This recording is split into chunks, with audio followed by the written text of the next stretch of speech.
The steak knife felt heavier in my hand than it should have. 20 years of marriage, and they give me a coupon book for the local pizza joint while my wife gets a brand new Mercedes with a bow on top. Real classy, Martin. Speech! Speech! My father-in-law bellowed from across the white tablecloth at Romano's, the kind of place where they charge $40 for a piece of meat and call it atmosphere. His ruddy face gleamed with satisfaction as he raised his wine glass toward Samantha, my wife of 2 decades, who sat there glowing like she'd just won the lottery. Before we dive deeper into this story, I have one small request. Please subscribe, drop a like, comment, and hit that hype button to boost this channel so more people can discover these incredible Reddit stories. Which, considering the diamond bracelet sparkling on her wrist and the car keys dangling from her manicured fingers, maybe she had. Thank you, Daddy, Sam purred, her voice carrying that sugar-sweet tone she reserved for family gatherings and court appearances.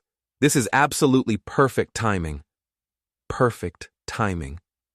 Right. I stabbed my ribeye and wondered if anyone would notice if I just walked out. Probably not. I'd become pretty good at being invisible in my own life. And for our beloved son-in-law, Martin continued, his smile sharp enough to cut glass. Something more practical. He slid the coupon book across the table like he was dealing cards at a casino.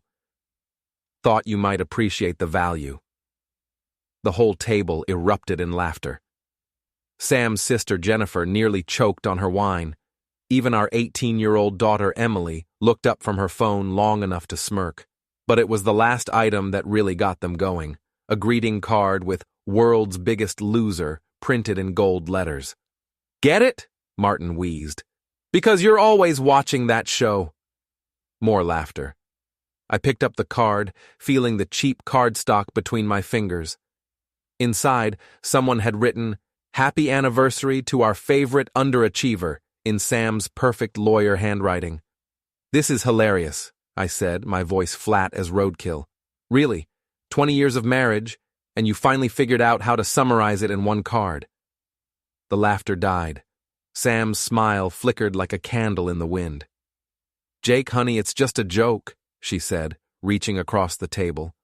Her wedding ring caught the light, the same ring I'd saved 6 months to buy back when we were young and stupid, and thought love was enough to build a life on. Right. A joke. I stood up, tossing my napkin onto my plate. Well, here's the punchline. I'm done. Sit down, Martin barked. You're making a scene. Am I? Good. Maybe someone should. I looked around the table at their shocked faces. Thanks for the gifts, everyone. Really thoughtful. Sam, enjoy the car. Hope the leather seats are as comfortable as whatever you've been sitting on at the office. Sam's face went white. What's that supposed to mean? Nothing, sweetheart, absolutely nothing. I grabbed my jacket from the chair. I'll catch a cab home. Wouldn't want to scratch the Mercedes on my first ride. I was halfway to the door when I heard Sam's heels clicking behind me. Jake, wait! She caught up to me in the parking lot, her breath forming little clouds in the October air. What the hell was that about? That? That was 20 years of being treated like the help finally catching up with me. I turned to face her, this woman I'd married when she was a paralegal with big dreams, and I was a construction worker with bigger ones. Now she was a partner at Morrison, Klein & Associates, and I was still the guy who fixed things when they broke. You're being ridiculous. It was just family fun. Family fun, I nodded. Right. Tell me, Sam, when exactly did I stop being family and start being the entertainment? Her phone buzzed. She glanced at it instinctively, and I caught a glimpse of the screen. Derek with a cocktail emoji. Her face flushed. Who's Derek? I asked. What? Nobody. Just work stuff. She shoved the phone into her purse, but her hands were shaking. Look, can we just go home and talk about this like adults? Sure, you take your new car. I'll figure out my own way home, like always. I walked away, leaving her standing there in her designer dress next to her shiny new Mercedes. The cold air felt good on my face, clean and sharp. For the first time in months, maybe years, I felt like I could breathe. But as I waited for the cab, I couldn't stop thinking about that text. Derek. The way her hands had trembled when she tried to hide it. The guilty look that flashed across her face like lightning. 20 years of marriage, and my wife was getting text messages from men I'd never heard of. Men who sent cocktail emojis at 9:30 on a Tuesday night. The cab pulled up, and I climbed into the back seat that smelled like pine air freshener and broken dreams. Through the window, I could see Sam still standing in the parking lot, her phone pressed to her ear. "Where to?" the driver asked. "Home," I said, "but take the long way." I needed time to think, because something told me this anniversary was going to be memorable for all the wrong reasons. I couldn't sleep. Every time I closed my eyes, I saw Martin's smug face and heard that laughter echoing in my head. Sam had come home around 11, full of apologies and explanations about family dynamics and stress at work. She'd tried to initiate makeup, but I'd rolled over and pretended to be asleep. Now it was 3 a.m, and I was staring at the ceiling while she slept beside me, her breathing deep and even. The woman who used to stay up all night talking about our future, our dreams, our plans to take on the world together. When had we stopped talking? When had we become strangers sharing a mortgage? I slipped out of bed and padded downstairs to the kitchen. Our house wasn't much, a 3-bedroom colonial in a neighborhood that had seen better days. But it was ours. Or it had been, back when we were a team. Now it felt like a way station, a place where we stored our stuff between the real business of living separate lives. Sam's purse sat on the kitchen counter where she'd dropped it. Black leather, expensive, the kind of thing she'd started buying when the partnership money kicked in. I stared at it for a long time, thinking about that text message, about the way she'd hidden her phone. I'm not proud of what I did next. But 20 years of marriage had earned me some rights, hadn't it? The right to know who was texting my wife cocktail emojis at 9:30 on a Tuesday night. Her phone was in the side pocket, still warm from being charged. No passcode. She'd always said she had nothing to hide. I scrolled through her messages, my heart hammering against my ribs. Derek Hoffman. The name appeared over and over again, going back months. I recognized him now, her law partner, the golden boy who joined the firm 2 years ago. Tall, handsome, the kind of guy who wore suits that cost more than my truck. The messages started professional enough. Case files, meeting schedules, client notes. But somewhere around August, the tone shifted. "Thanks for dinner. You were right about the wine. Can't stop thinking about our conversation today. This is crazy, but I can't help myself." And then, from last week, Hotel Meridian, room 237, Thursday, 2 p.m., can't wait to see you. My hands were shaking as I scrolled further. Photos. Sam in lingerie I'd never seen before. Derek shirtless in what looked like the same hotel room. Messages that made my stomach turn and my blood boil. "Jake's working late again. We have all evening. He has no idea how good you make me feel. After the anniversary dinner, we need to talk about next steps." Next steps. I sat there in my kitchen at 3 a.m, holding the evidence of my wife's betrayal, and wondered what the hell next steps meant. I took pictures of everything with my own phone, then carefully put hers back where I'd found it. My hands moved automatically, muscle memory taking over while my brain tried to process what I'd just learned. 20 years, 2 decades of building a life together, and she was planning next steps with some pretty boy lawyer who probably thought my construction business was quaint. I made coffee and sat at the kitchen table, watching the sun come up through the window. Sam appeared around 7, already dressed for work in a navy suit that probably cost more than most people made in a week. "You're up early," she said, not quite meeting my eyes. "Couldn't sleep. Too much excitement from last night, I guess." She poured coffee into her travel mug, the one Emily had given her for Mother's Day 3 years ago. "Look, about dinner. I'm sorry. Dad can be Difficult. Difficult. That's one word for it. He means well. He just doesn't understand your business. My business. Right.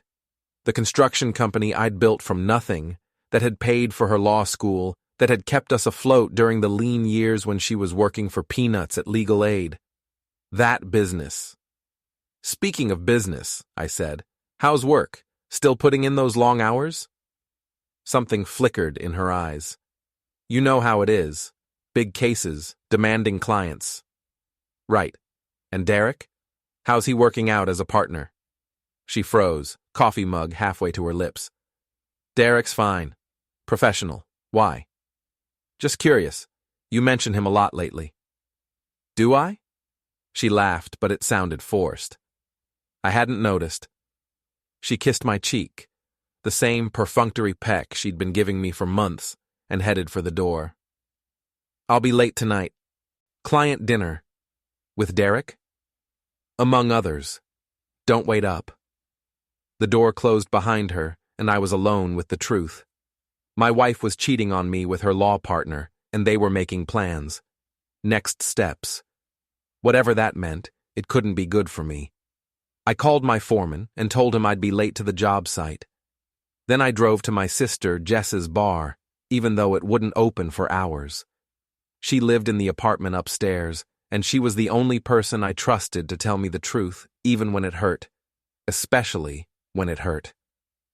Jesus, Jake, you look like hell, she said when she answered the door in her bathrobe. What time is it? Time for a drink and some advice. She looked at my face and stepped aside. Come on up. I'll make coffee. The strong stuff. Jess had been tending bar for 15 years, and she'd heard every sob story in the book. But when I told her about the text messages, the photos, the hotel receipts I'd found in Sam's purse, her face went hard. That witch, she said, after everything you've done for her. It gets worse. I showed her the pictures I'd taken. They're planning something. Next steps, she called it. Jess studied the messages, her jaw tight. Jake, honey, I think they're planning to dump you, clean you out, and move on to their fancy lawyer life. The words hit me like a punch to the gut, but deep down I'd already known. The separate bank account Sam had opened for business expenses, the way she'd been pushing me to sign new insurance papers, the sudden interest in our property values. So what do? Jess handed me a cup of coffee that could strip paint. You fight back, but you do it smart. These people think they're smarter than you, right? Use that. Let them underestimate you while you plan your own next steps. She was right. Sam and Derek and the whole Morrison family thought I was just a dumb construction worker who'd gotten lucky. They'd forgotten that you don't build a successful business by being stupid. You do it by being patient, strategic, and absolutely ruthless when necessary. I'm going to need your help, I said. Whatever you need, little brother. Whatever you need. I spent the rest of the morning at Jess's place, planning. By the time I left, I had a strategy. It wasn't pretty and it wasn't nice, but it was going to be effective. Sam wanted next steps. I'd give her next steps she'd never forget. Derek Hoffman drove a silver BMW that probably cost more than most people's houses. I knew this because I'd spent the better part of Wednesday morning parked across from Morrison Klein and Associates, watching him pull into his reserved parking spot like he owned the world. He probably thought he did. Young, handsome, successful, stealing another man's wife without a care in the world, the kind of guy who'd never had to work with his hands, never had to worry about making payroll, never had to choose between fixing the truck and buying groceries. I waited until he disappeared into the building. Then I got to work. The fish guts came from Paulie's Seafood, where I'd done some renovation work last year. Paulie owed me a favor, and he didn't ask questions when I requested a bucket of the nastiest, most putrid scraps from his morning deliveries. The smell alone could knock a buzzard off a garbage truck. I poured the whole mess across Derek's windshield and hood, making sure it got into every crevice, every vent, every spot where the stench would linger for weeks. Then I took out my keys and carved a single word into the paint on the driver's side door. Loser. The same word Martin had given me on that greeting card. Seemed appropriate. I was back in my truck and halfway down the block when Derek's secretary came out for her smoke break. Through my rearview mirror, I watched her discover the mess and start laughing. She actually took out her phone and snapped pictures before going back inside to deliver the news. Good. Let the whole law firm know that someone was onto their golden boy. My phone rang as I was driving home. Sam's number. Jake, where are you? Job site. Why? Someone vandalized Derek's car. It's all over the office. They're saying it might be connected to a case he's working on. That's terrible. Hope he's okay. The police are involved. They're checking security cameras. My stomach tightened. I'd been careful, but security cameras were everywhere these days. Well, I'm sure they'll catch whoever did it. Some people have no respect for other people's property. Jake, you didn't... you wouldn't... Wouldn't what, Sam? Vandalize some lawyer's car? Why would I do that? I don't even know the guy. Silence on the other end. Then, of course not. I'm sorry. I'm just stressed about this whole thing. Derek's really upset. I bet he is. Tell Derek I hope his insurance covers it. I hung up and drove to Leon's boxing gym, where I'd been working out since high school. Leon was 73 years old and tougher than a $2 steak. He'd done 3 tours in Vietnam and raised 5 kids on a mechanic's salary. If anyone would understand what I was going through, it was him. You look like someone pissed in your cornflakes, he said when I walked in. Something like that. I started wrapping my hands. Leon, what would you do if someone was trying to destroy your life? Depends. They succeeding? Working on it. He nodded and held up the heavy bag while I started throwing punches. You got 2 choices, son. Roll over and die, or fight back. But if you fight, you better fight smart. Stupid fighters end up in jail or the hospital. What if fighting smart means getting dirty? Life's dirty, Jake. Question is, how dirty are you willing to get to protect what's yours? I thought about Sam in that hotel room, about Derek's smug face, about Martin's laughter at the restaurant. How dirty was I willing to get? As dirty as it takes. Then you better make sure you win, because if you come at the king, you better not miss.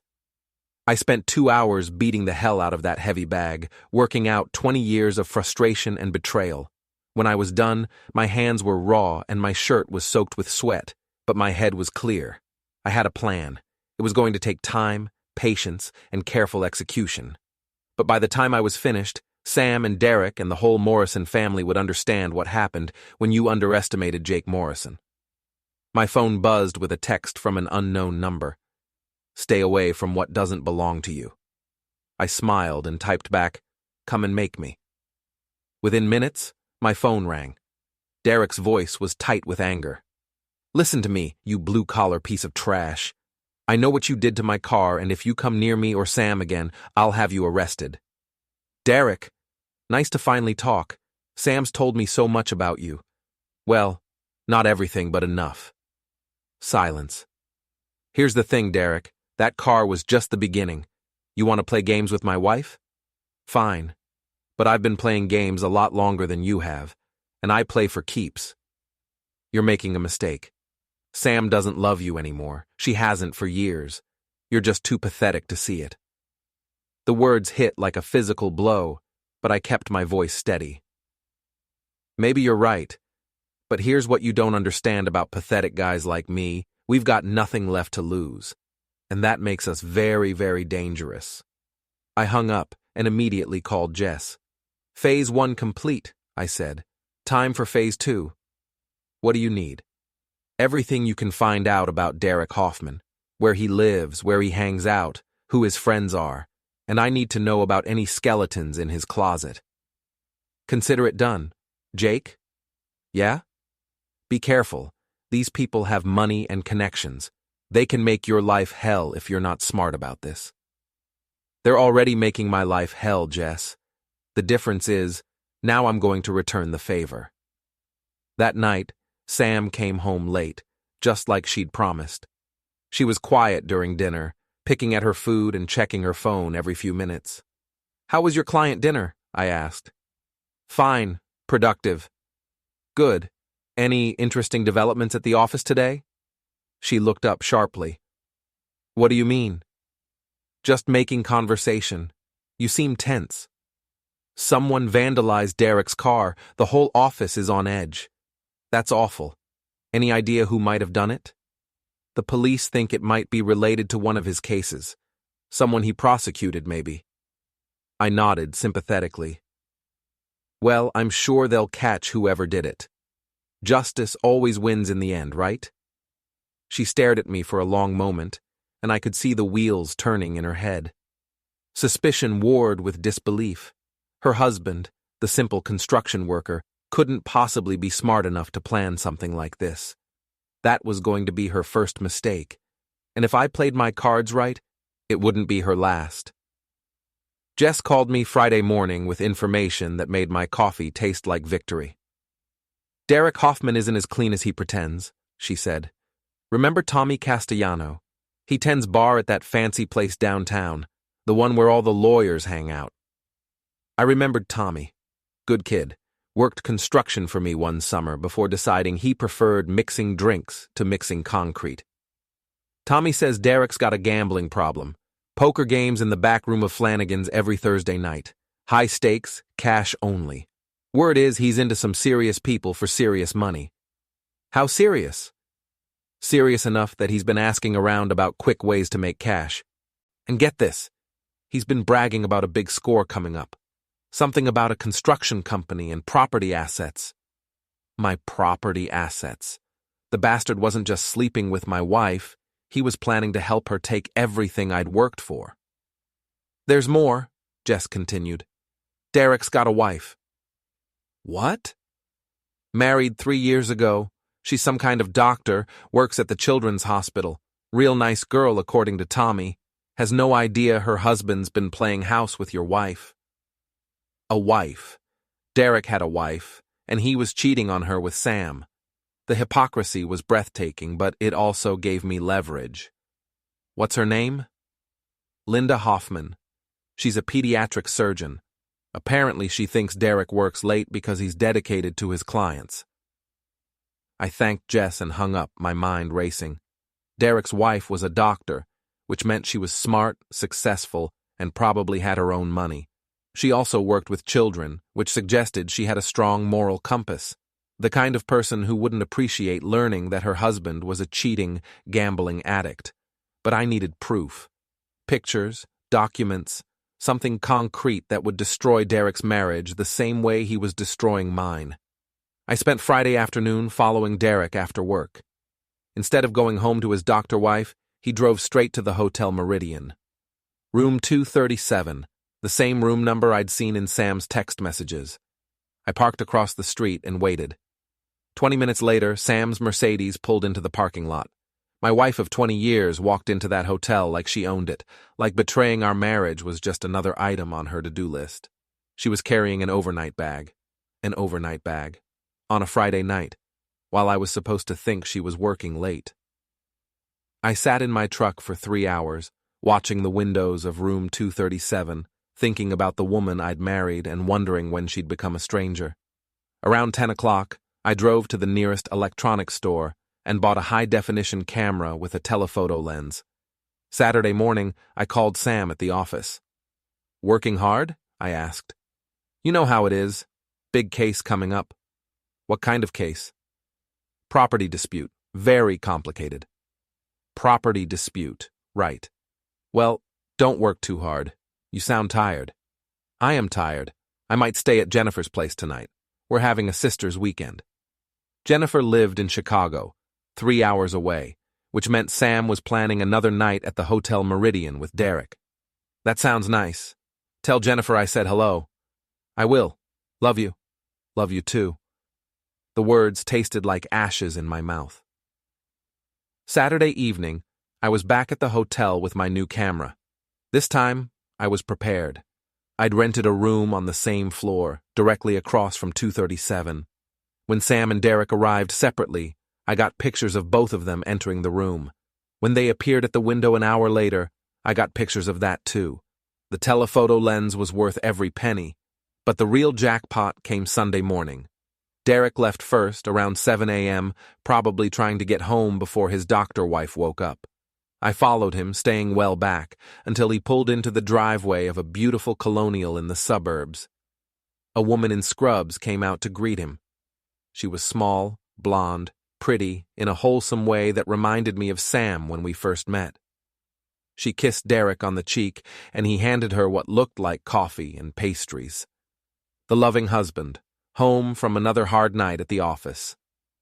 I took pictures of that too. Monday morning, I printed everything out and put it in a manila envelope. Then I drove to the children's hospital and asked for Dr. Linda Hoffman. She met me in the lobby during her break, still wearing scrubs decorated with cartoon characters.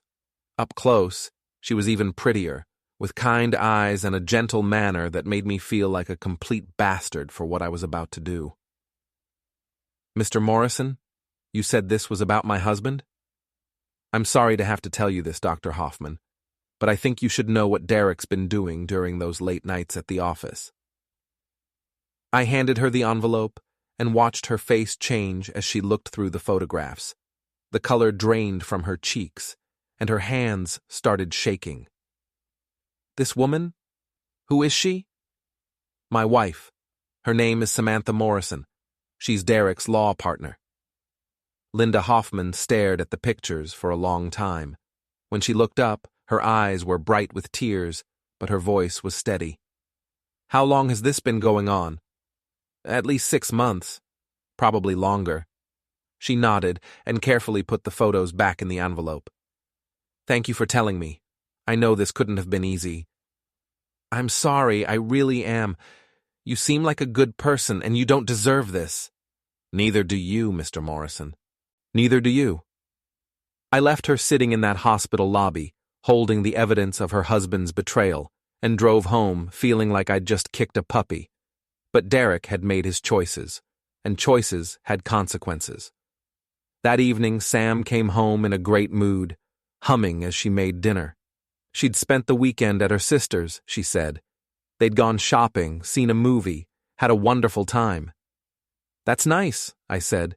"Did you buy anything interesting?" "Just some lingerie, nothing special." Lingerie. The same lingerie I'd seen her wearing in Derek's photos. "I'm sure it's beautiful. Maybe you'll show me later." She smiled and kissed my cheek.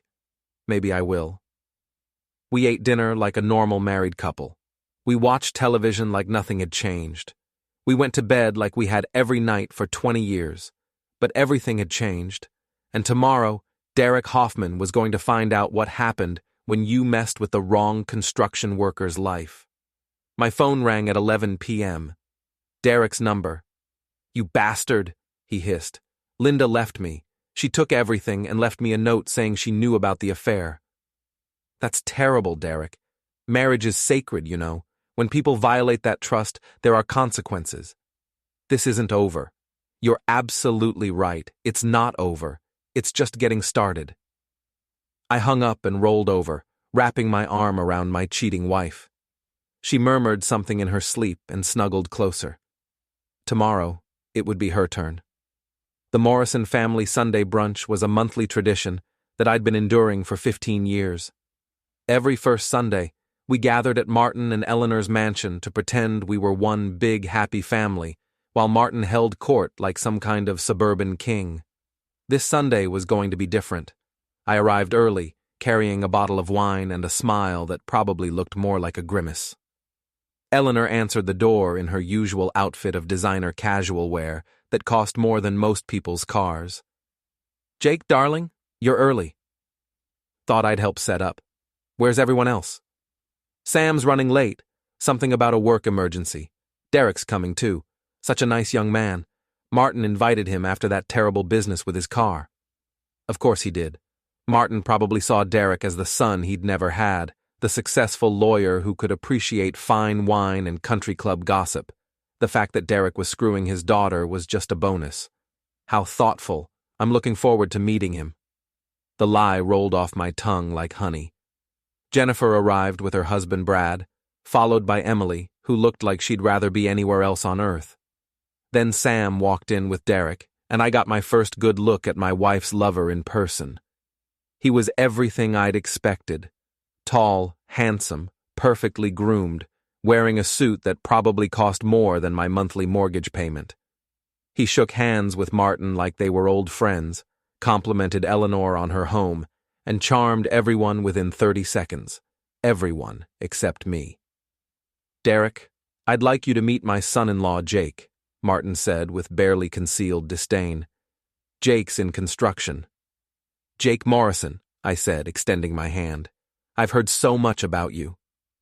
Derek's handshake was firm, confident, the grip of a man who'd never doubted his place in the world. "All good things, I hope." "Oh, definitely. Sam talks about you constantly. Day and night, actually." Something flickered in his eyes, but his smile never wavered. "Sam's a remarkable woman. You're very lucky." "I am. 20 years of marriage, and she still surprises me." We sat down to brunch, and I watched Derek and Sam try to act like casual colleagues while playing footsie under the table. They thought they were being subtle, but I'd been watching them for weeks now. Every glance, every smile, every carefully orchestrated moment of fake indifference. "Derek was just telling us about his divorce," Martin said, carving the ham with surgical precision.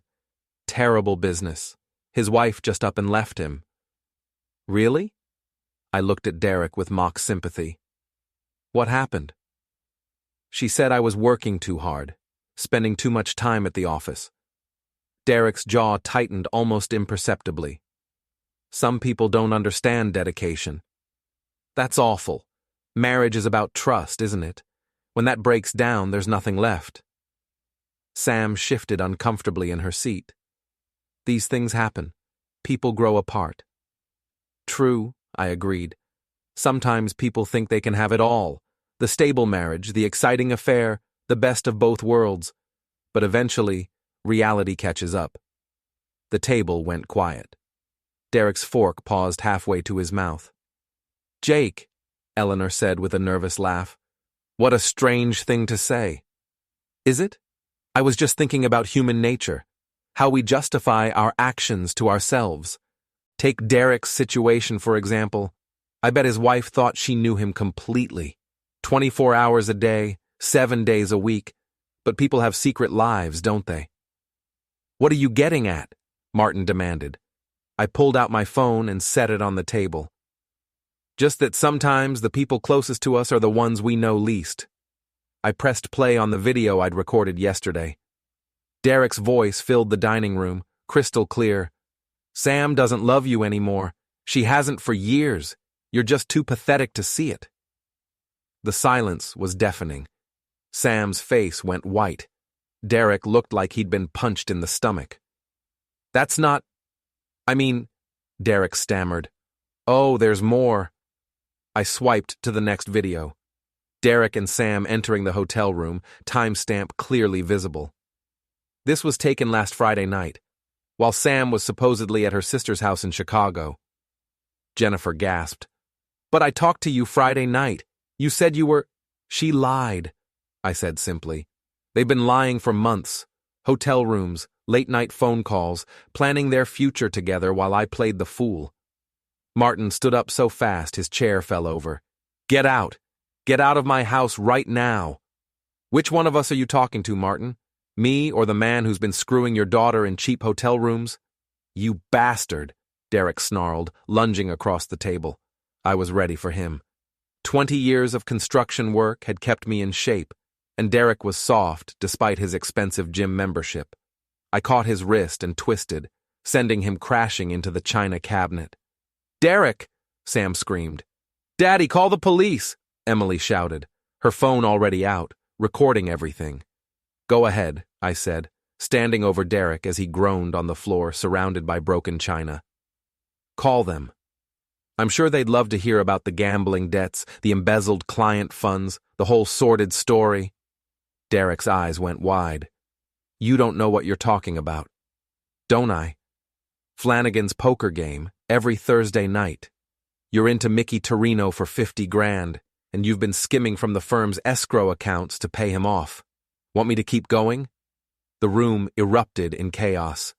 Martin was shouting, Eleanor was crying, Jennifer was demanding explanations, and Emily was live-streaming the whole thing to her TikTok followers. But I only had eyes for Sam. My wife of 20 years sat frozen in her chair, watching her carefully constructed world collapse around her.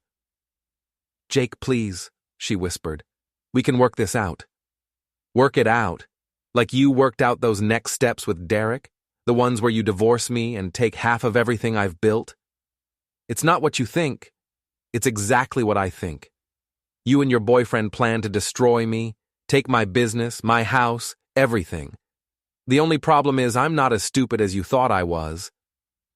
I walked to the window and looked out at the perfectly manicured lawn, the circular driveway, the life of privilege that Sam had always wanted, and I'd never been able to give her. "Here's what's going to happen," I said without turning around. "Derek's going to resign from the firm before his gambling debts and embezzlement become public knowledge. Sam's going to move out of our house and find somewhere else to live. And all of you are going to learn what happens when you treat people like garbage." "You can't prove any of this," Derek said, struggling to his feet. I turned and smiled at him. "Can I?" Linda was very helpful when I explained the situation to her. Turns out she'd been suspicious for months, and she had access to your financial records. Amazing what a scorned wife will do for revenge. Derek's face went gray. "Linda wouldn't." "She already did. The State Bar Association should be getting her report tomorrow morning, along with copies of all your hotel receipts, gambling debts, and some very interesting financial irregularities she discovered." I picked up my jacket and headed for the door. "Thanks for brunch, Eleanor. It was illuminating." "Jake, wait." Sam caught up with me in the driveway. "Please, we need to talk." "We needed to talk 6 months ago, before you started screwing Derek. Now we need lawyers. I love you. I made a mistake, but I love you." I looked at this woman I'd spent half my life with, this stranger who'd betrayed everything we'd built together, and felt nothing but pity. "No, Sam, you love the idea of me. The steady husband, the reliable provider, the safety net while you had your fun. But you never loved me enough to be faithful, and that's something we can't fix." I got in my truck and drove away, leaving her standing in her father's driveway in her designer dress, probably wondering how her perfect plan had gone so wrong. My phone was buzzing with notifications. Emily's live stream had gone viral, and the story was spreading across social media like wildfire. "Cheating wife exposed" was trending, and the comments were brutal. But I wasn't done yet. Not even close. Derek and Sam had declared war on my life, and I was going to finish what they started. The Morrison, Klein & Associates annual charity gala was the social event of the season, held every October at the Riverside Country Club. Black tie required, $500 a plate, all proceeds going to the children's hospital where Derek's ex-wife worked. The irony was delicious. I hadn't planned to attend. My invitation had been a courtesy, the kind of thing they sent to contractors who'd done work for the firm, but after Sunday's brunch disaster, I decided it would be the perfect venue for the final act of my revenge. I rented a tuxedo and bought a ticket at the last minute, claiming my wife was sick and couldn't attend. The hostess was sympathetic and assured me that Sam would be missed. If only she knew. The country club was decorated like a fairy tale, with crystal chandeliers and white roses, and enough money on display to fund a small country. I recognized half the people there. Judges, politicians, business leaders, the kind of people who ran this city from their leather-bound offices and exclusive clubs, the kind of people who were about to get the show of their lives. I spotted Sam immediately. She was wearing a red dress that hugged her curves and probably cost more than most people's monthly salary. Her hair was perfect, her makeup flawless, her smile bright as she worked the room like the accomplished lawyer she was. She was also alone. No Derek in sight. I made my way through the crowd, stopping to chat with people I knew, accepting condolences about my marriage troubles with appropriate humility. Word had spread quickly after Emily's viral video, and everyone wanted to know if the rumors were true. Jake Morrison, as I live and breathe.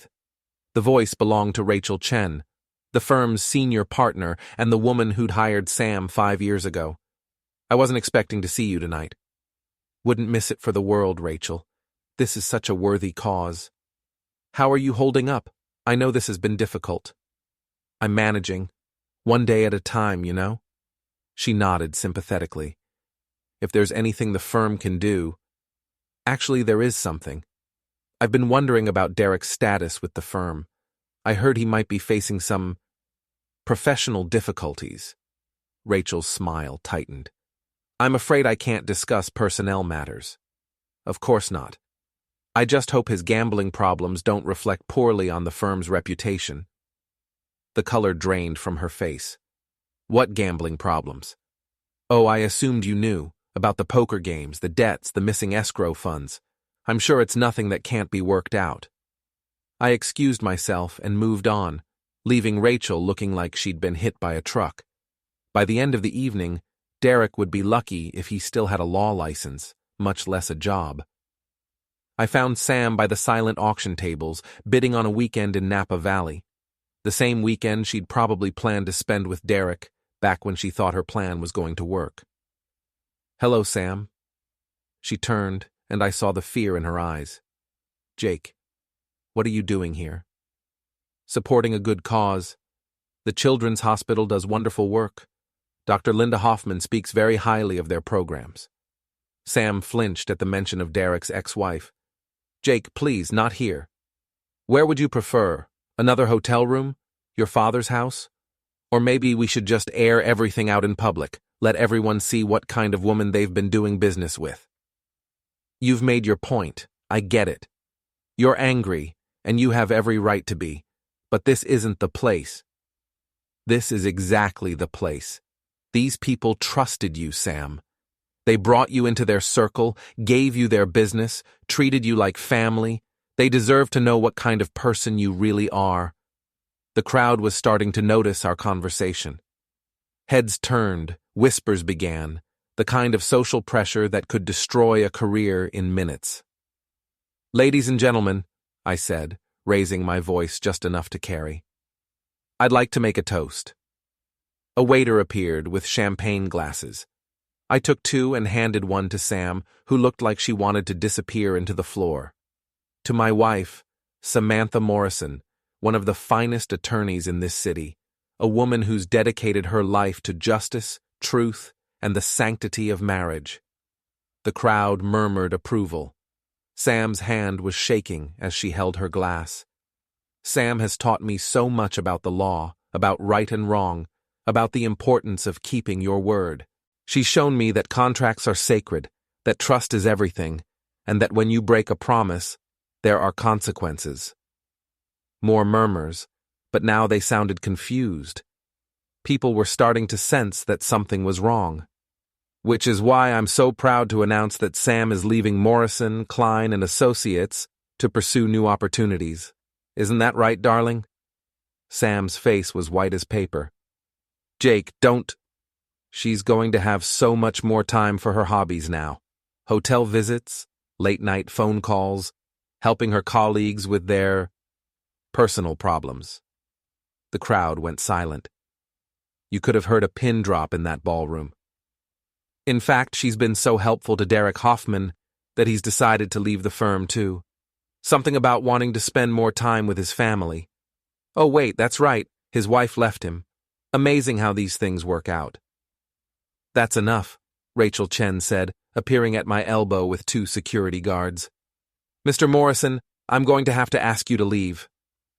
Of course, I've said everything I came to say. I set down my champagne glass and looked around the room at all those shocked, horrified faces.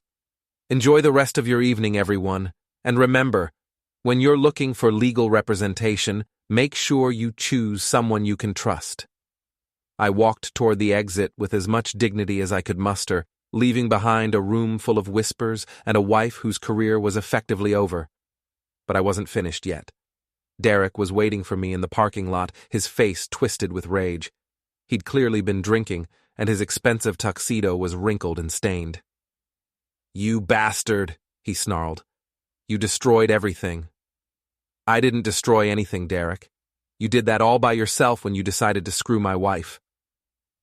He swung at me, a wild, drunken haymaker that I saw coming from a mile away. I ducked, and his momentum carried him into the side of a Bentley, setting off the car alarm. 20 years, I said, standing over him as he groaned on the asphalt.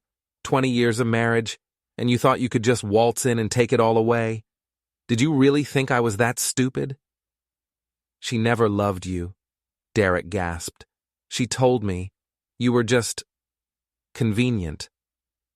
The words hurt, but not as much as they would have a week ago. Maybe you're right. But here's the thing about convenient. It's reliable, it's steady, and it's a hell of a lot smarter than you gave it credit for. I walked away, leaving Derek sprawling next to the Bentley while its alarm wailed into the night. My phone was already buzzing with calls and messages. The story would be all over social media within hours, and by morning, everyone in the city would know what had happened at the Morrison, Klein and Associates charity gala.